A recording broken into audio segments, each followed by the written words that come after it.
kijyanye n'uburere hano mu Rwanda yakurikizwa n'uburere udafite uburere ntacyo waba ufite urangwa n'uburere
aho ugiye hose rangwa n'uburere ibyo urimo byose rangwa n'uburere ibyo ukora byose rangwa n'uburere imirimo zawe uburere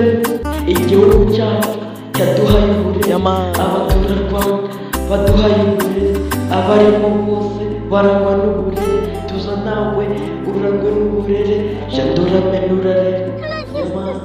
waduhaye uburere